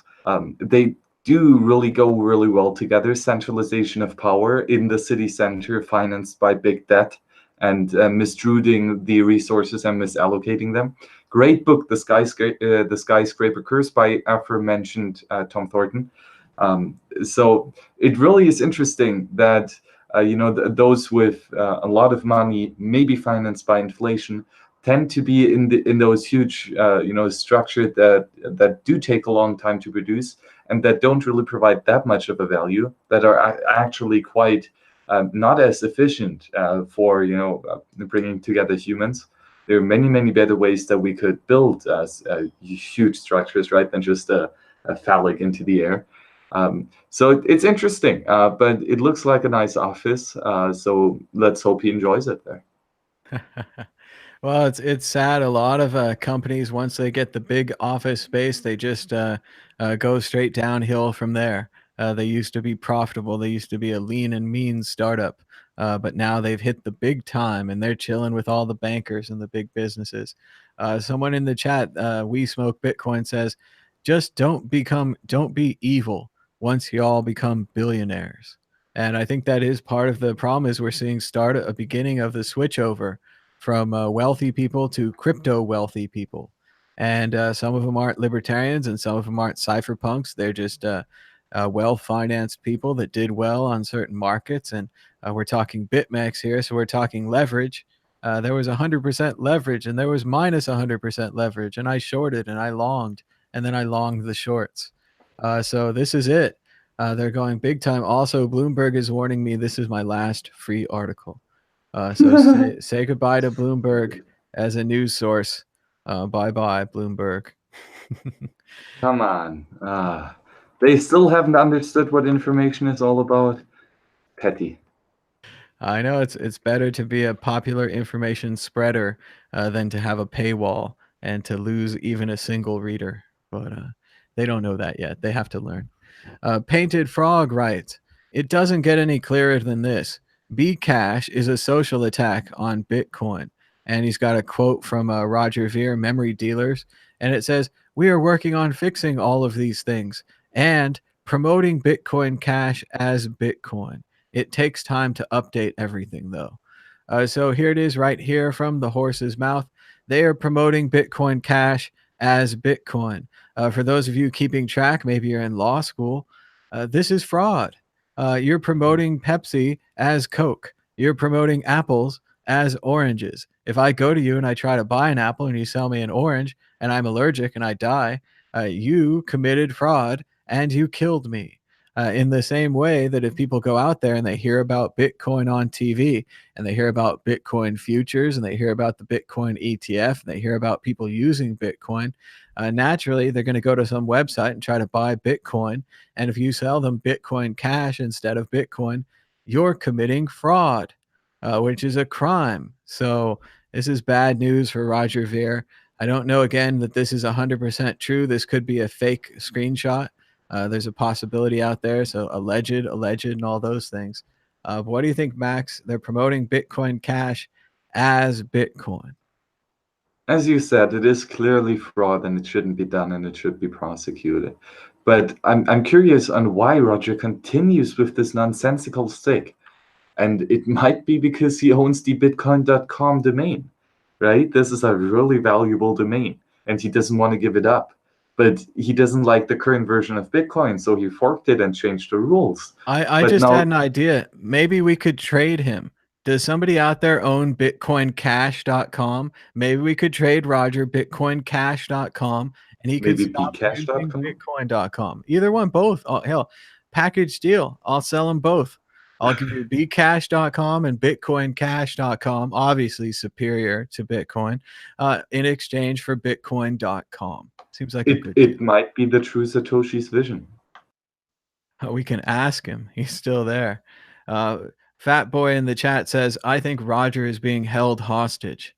That's not a bad belief. I mean, Roger's done a lot of strange things. He's left the United States, which also means leaving the protection of the United States. He's a citizen of some other little island somewhere. He may or may not have his Bitcoin. Remember, at the time of the fork, we told everybody, if you want to be safe, just hold both sides of the fork. You'll be perfectly fine, which Roger Ver, as a billionaire, probably should have wanted to do that. Just hold both sides. But I'm afraid Roger might have sold his Bitcoin and only has Bcash now, and that he might be in a financial trouble situation and might need to get that Bitcoin back. And the question now is, who's going to sell first? Roger Ver, independent citizen, diehard believer in Bcash, or Jihan Wu, company man, Bitmain, owns 1 million Bcash. If Bitmain becomes a public company, will their board force them to start selling their bad investment? Or will Roger Ver, the mercurial and unpredictable, the wild man of crypto, just dump his Bcash tomorrow? And what about Bcash Satoshi's Vision, the new spinoff from Craig Wright, who Satoshi's vision if he wasn't wearing glasses. He's Satoshi's vision if he was, Mr. Magoo. He's got the vision of a blind, backwards person. So great stuff over there from Bcash. It's funny that they might just now realize what it means to fork off the network and what it means to set the precedence of easily changing the rules. Once you make that first step, it becomes so easy for anyone and everyone to simply split off the network. There is no longer a strong shelling point. There is no longer this clear vision about what it is all about. And this will lead to endless amounts of forks and contentious forks that will continue to further split the community without bringing them back together to the main shelling point of sound money. It reminds me of one of my favorite Coen Brothers movies, Miller's Crossing, the one that none of you have seen. But in Miller's Crossing, they talk about fixed fights. And the man is a gangster, he's fixed the fight. He talked to the boxer, he's going to take a dive. And then he tells this other gangster, the bookie, they call him a sheenie, probably not an acceptable word. But they talk to the bookie, and then the bookie goes and sells it. He sells everyone else. He tells them that they fixed the fight. And, the odds go through the roof. And if you can't trust a fixed fight, what can you trust? And that's really it. When you're out there with these gangsters and these criminals, and you're like, yeah, let's fork off from Bitcoin, or let's have our own Bitcoin, and we'll call it Bitcoin, because no one can stop us, because we can do anything. And you get all out there with these gangsters and these criminals, and then pretty soon it's like, wow, I really can't trust anyone, because we're the ones that screwed over Bitcoin. And now we're being screwed over by Bitcoin Cash, Satoshi's vision. And then, next year, Satoshi's vision wasn't moving fast enough. So we've got Satoshi's vision fast. It's faster than Satoshi's vision. It's called SVF. Duh. That's what I'm into. I'm into Bcash SVF now. So it's good stuff. But funny stuff over from the Bcash. And now, of course, please give us thumbs up and shares. It's always a good day to donate, because we're probably not going to get any ad views. Basically, the way this game works is you have a bot army of fake people, or maybe real people. You get them to complain and to flag the video. Then the video loses its ad rights temporarily. The video owner then has to go in and click a bunch of buttons to get the ad rights back. And meanwhile, you lose a bunch of views. So it's always a good day to donate and support the World Crypto Network when we make the mistake of talking about Bcash. But it came up in the news. We were trying to not to. Venezuela paralyzed by the launch of the sovereign bolivar currency. It sounds like a real mess, both with the petro and with the sovereign bolivar, saying that thousands of businesses are closed, preparing to adapt to this bizarro new currency. The new banknotes were launched on Monday. The reevaluation has happened. What an absolute nightmare for Venezuela. It just keeps going. Jack Eldredge put out a quote from yesterday's show. This is another way you can help spread the word about the World Crypto Network, is quote out the things we say. You can even link to them on YouTube with a timestamp. It would go right to it. But he says, right here, something I said yesterday, I guess. He says, he changed our world forever, and then he disappeared. So really, the greatest magician ever, Satoshi Nakamoto. And he is pretty cool. He's a pretty good magician. And then we were looking at the Winnie the Pooh meme and how the movie was banned in China. Oh, they don't have a Pooh picture. I like these ones where they do the side-by-side comparisons. This guy looks like Eeyore too. But that's about it for the news today on Bitcoin Talk Show. Max, we almost talked them out. We almost talked them out of Bitcoin Talk Show. Should we do one or two more calls? That is unacceptable. That cannot be.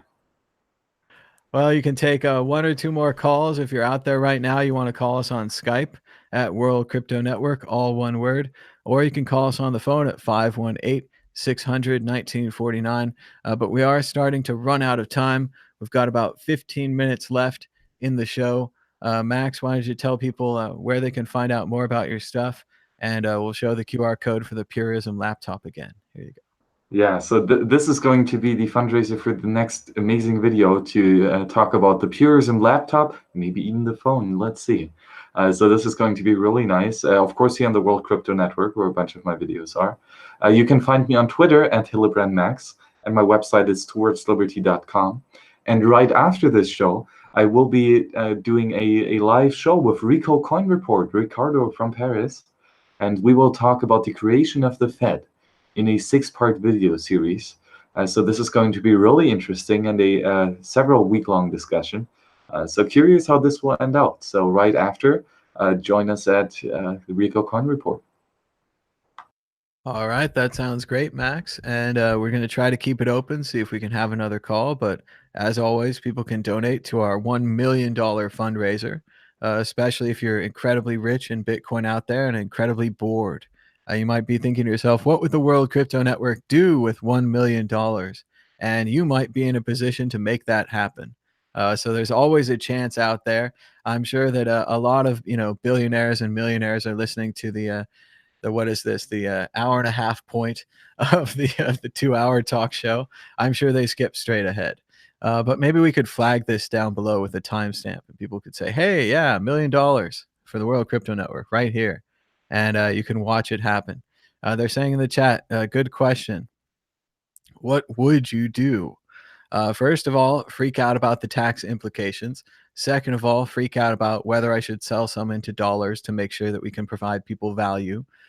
Third of all, we would start on having a studio, like a place we could actually work.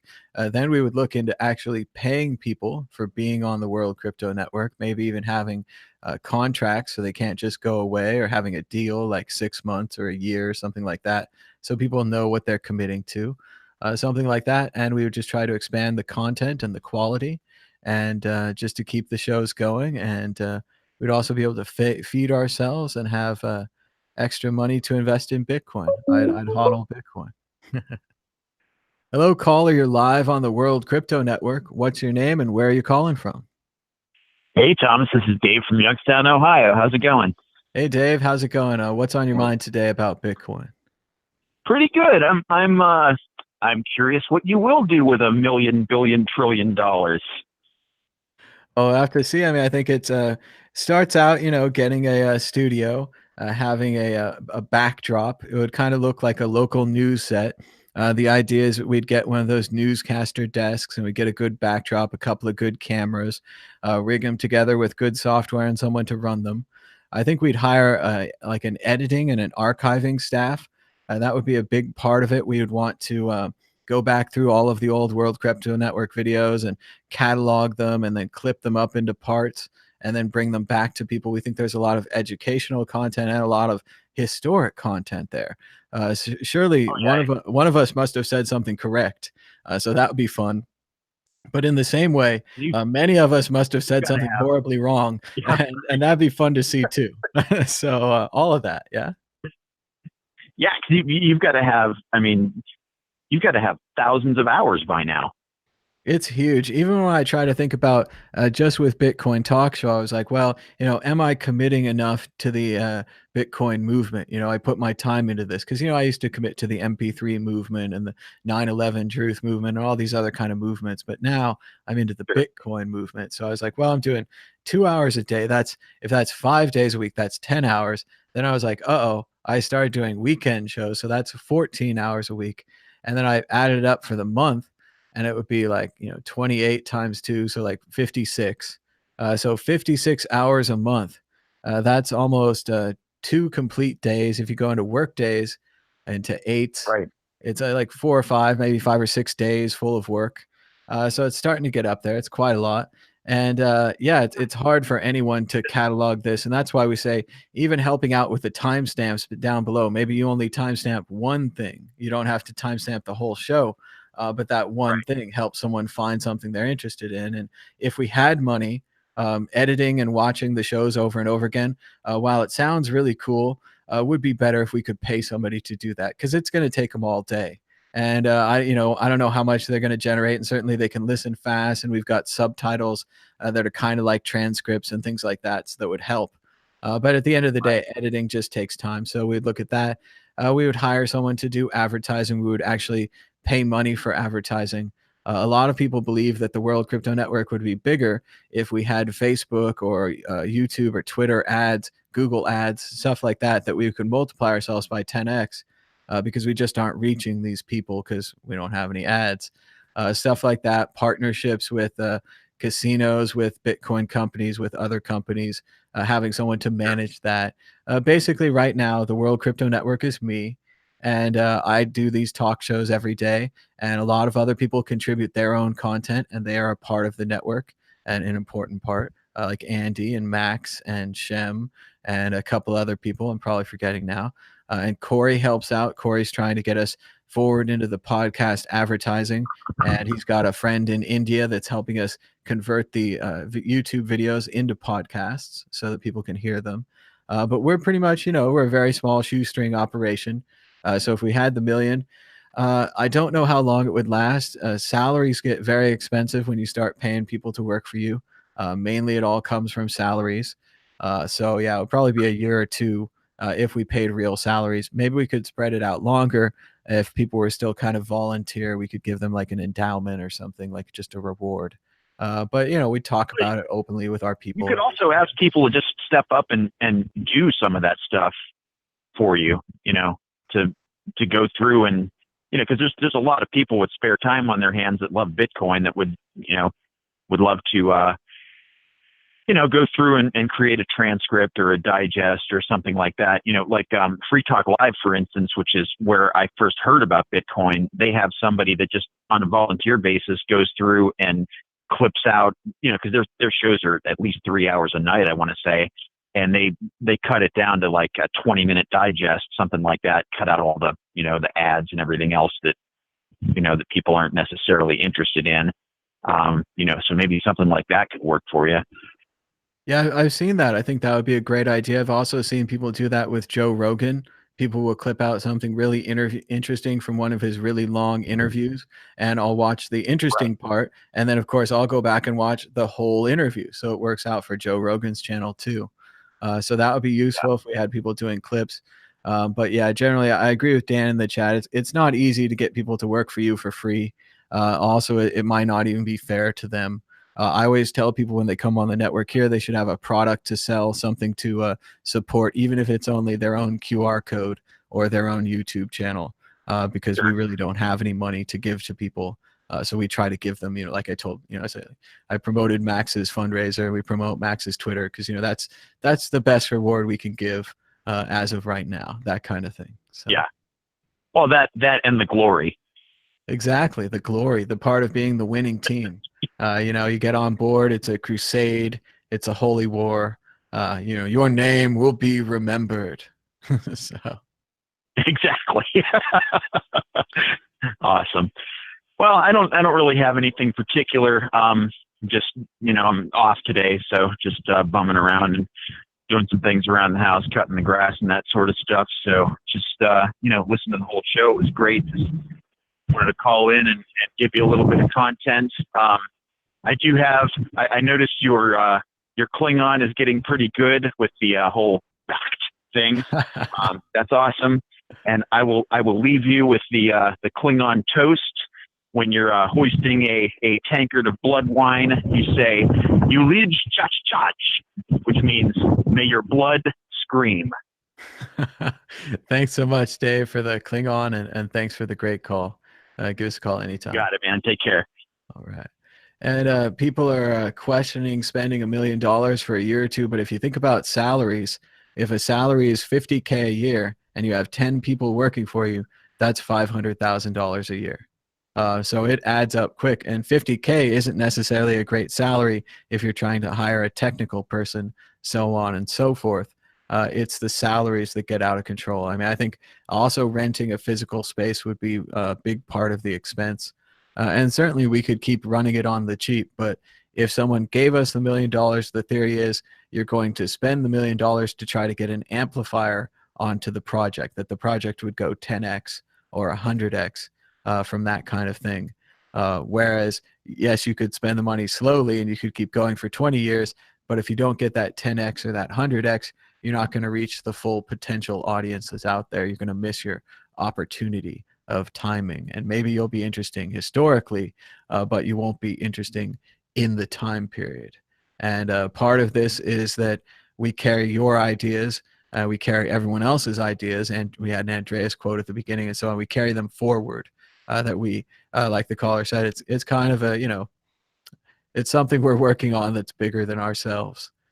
So Max wants to say one more thing, but his connection's bad. Go ahead, Max. One more thing. We're almost to the end. His connection's really bad. But yeah, if you want to be historical and you want to be a part of the World Crypto Network, one of the first steps is to join the Slack. So DM your email to Mad Bitcoins on Twitter. I've got open DMs. You can just send the email in the first message. I'll be impressed.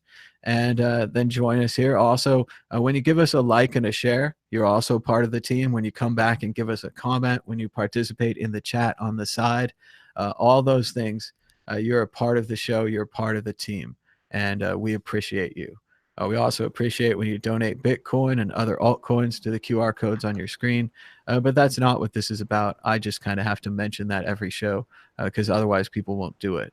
I know it's a broken refrain of YouTube, this whole like, share, comment, subscribe, but it really is what all these channels need to grow. It's like Brondo. It's got electrolytes. It's what plants crave. Max, are you with us for one more word?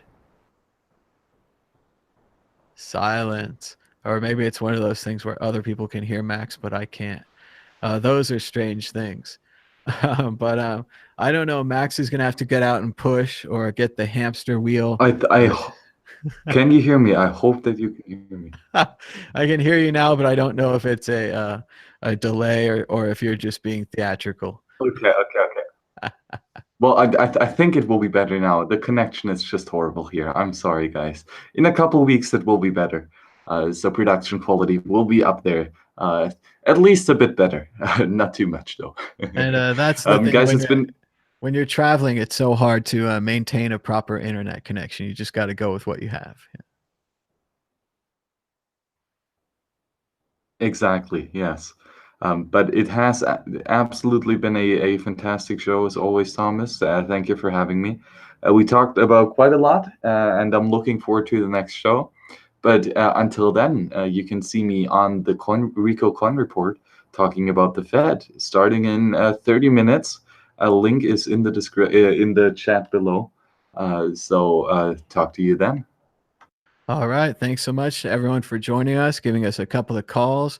Mainly we talked this whole time, but that was fun too. Thanks so much to Max for joining us, making the show possible. And we'll be back again tomorrow on Thursday. Until next time, bye-bye.